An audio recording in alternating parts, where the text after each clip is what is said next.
फर्जी दस्तावेज बनाने वाले बहुत सारे लोग हैं, बहुत सारे ऐसे लोग हैं जिनको लगता है कि ऐसा करते हैं कि हम भी ये 10% जो आरक्षण वाला दस्तावेज है उसको बनवा लेते हैं, जबकि उनको एक तरह से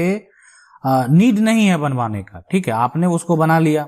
और उसके आधार पे आपने क्या किया, आप जो है कोई भी सर्विस ज्वाइन करते हैं तो क्या क्या समस्या उत्पन्न हो सकता है, क्या है नियम, क्या कानून, चलिए समझने का प्रयास करते हैं। देखें, ये जो फर्जी प्रमाण पत्र का है ये आज का जो विषय है, ये नहीं कह सकते हैं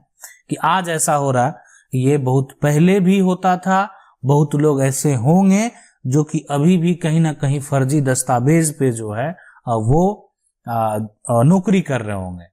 और बहुत आप ऐसे आपके जानकारी में भी होगा जो फर्जी दस्तावेज में आज नौकरी करके रिटायर भी कर गए होंगे।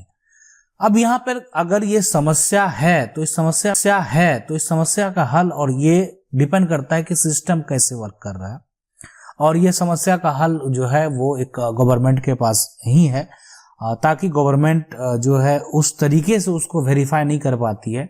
जिसके चलते ये समस्या जो है उत्पन्न होता है। बहुत आप भी मामले सुने होंगे जहां पर बहुत सारे ऐसे पद पे कार्यरत जो बड़े बड़े अधिकारी आपको मिले होंगे, और आप ये न्यूज में सुने होंगे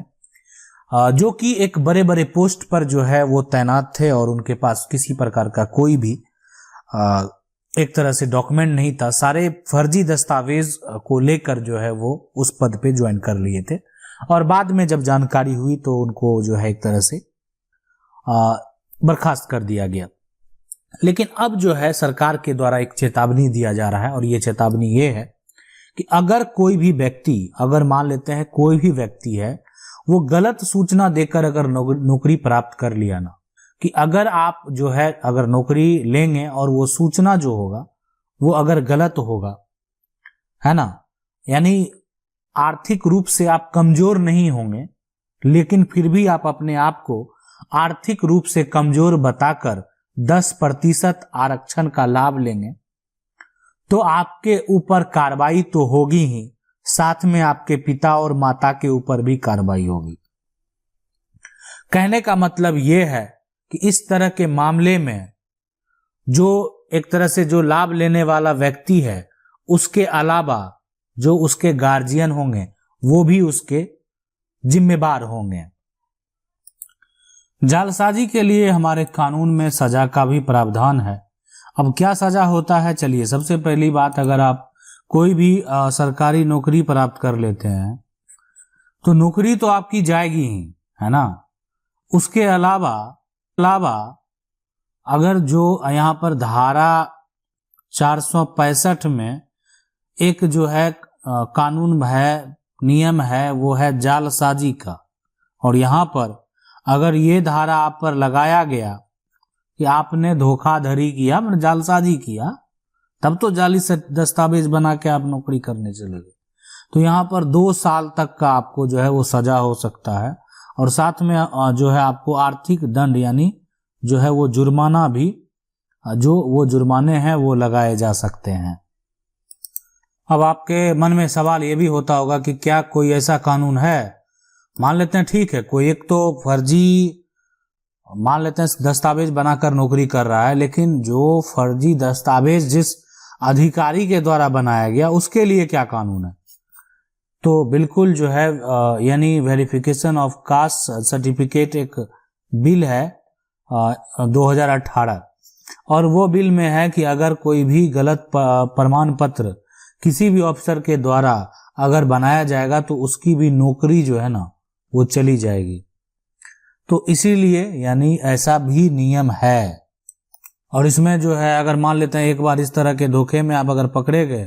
तो एक बार तो आपकी नौकरी जाएगी ही नहीं, उसके अलावा आप समझ सकते हैं पूरा जीवन भर आपका जो जीवन है ना, जीवन भर जो भी आपको एक सहूलियत मिलता या मिलेगा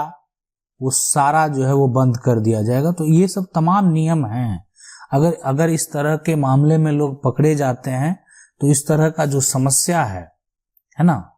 वो उत्पन्न तो होना ही है, साथ में उसको भी कि जो ये सर्टिफिकेट गलत तरीके से जारी करेगा, और साथ में वो व्यक्ति भी जो कि गलत तरीके से सर्टिफिकेट को बनवाकर और नौकरी भी प्राप्त कर लेगा, जबकि वहां पर उसके लिए किसी प्रकार का उसको जरूरत नहीं था। अब यहाँ पर है कि इसमें कुछ ऐसे धाराएं भी हैं जो कि आपके ऊपर फर्जी दस्तावेज के लिए जो है लगाए जा सकते हैं। एक तो हो गया जालसाजी का, दूसरा यहाँ पर धारा जो एक तरह से 466 है, 468 है, 471 है, ये सभी इसके अंतर्गत जो आते हैं। साथ में कब मान लेते हैं कि धारा 420 का भी मुकदमा लगा दिया जाता है।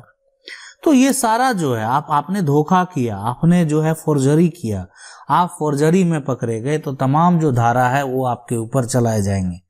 इसलिए कि आप किसी व्यक्ति को आपने धोखा दिया है, आपने जाली दस्तावेज बनाया है।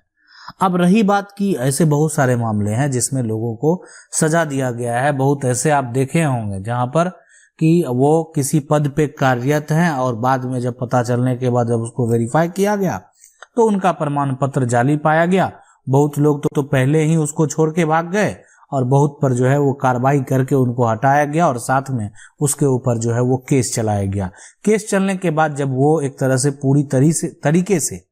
आप पर अगर आरोप साबित हो जाएगा तो फिर उस धारा में जो भी दंड का प्रावधान है वो आपको दिया जाएगा। साथ में आपकी नौकरी भी चली गई, साथ में आपके परिवार वालों को भी समस्या उत्पन्न हो गया, साथ में वो गलत सर्टिफिकेट बनाने वाले या जाली कोई भी प्रमाण पत्र जो है या कास्ट सर्टिफिकेट है उस बनाने वाले को भी समस्या उत्पन्न हुआ। तो इसीलिए इस तरह का दस्तावेज बनाने से बचेंगे, इस तरह का दस्तावेज नहीं बनाएंगे। फर्जी दस्तावेज के आधार पर जो है अगर आप लेते हैं ठीक है थोड़ा देर के लिए, लेकिन अगर कोई भी आपके पीछे कोई व्यक्ति लगा हुआ है और आप ऐसा करेंगे, आपको पहले तो करना ही नहीं चाहिए, कोई लगे चाहे नहीं लगे, तो आप जो है आसानी से फंस सकते हैं और फंसेंगे, और अगर फंसेंगे तो आपका जीवन जो है वो पूरा बर्बाद हो जाएगा। तो इसलिए ये सब चीज जो है इसमें तभी जो है आपको करना चाहिए जब आप उसके लिए एलिजिबल हों, अन्यथा नहीं करना चाहिए। इसीलिए कि इस तमाम धाराएं के बाद अगर आपका प्रमाण पत्र वो जारी होता है और आपके ऊपर जो है धोखाधड़ी का अगर मुकदमा चलाया जाएगा तो इसमें 6 महीने से लेकर, हो सकता है कि आपका छोटा विवाद हो तो 6 महीने का ही सजा हो, 6 महीने से लेकर जो है यहाँ पर 3 साल तक का जो है वो सजा का प्रावधान है और वो सजा जो है आपको मिलेगा। मतलब या तो कम सजा अगर होगा तो 6 महीना, नहीं तो 3 साल तक का जो है सजा आपको दिया जा सकता है। तो इसीलिए इस तरह का अगर कोई भी अगर मान लेते हैं समस्या है तो आपको जो है इससे बचना चाहिए। इस गलत जो सर्टिफिकेट है उसके आधार पर नौकरी करने की कोई ज़रूरत नहीं है, कोई आवश्यकता नहीं है। आप अगर उसके लिए एलिजिबल है तब अप्लाई करें, दस्तावेज बनाएं, नहीं एलिजिबल है तो एक तरह से उसको बनाने का कोई मतलब नहीं बनता है। आशा करते हैं वीडियो अच्छा लगा होगा। वीडियो अच्छा लगा वीडियो को लाइक जरूर कर दे, चैनल को पहली बार देख रहे हैं सब्सक्राइब करके जो बेल आइकन है उसको जरूर दबा लें। मिलते हैं अगले वीडियो।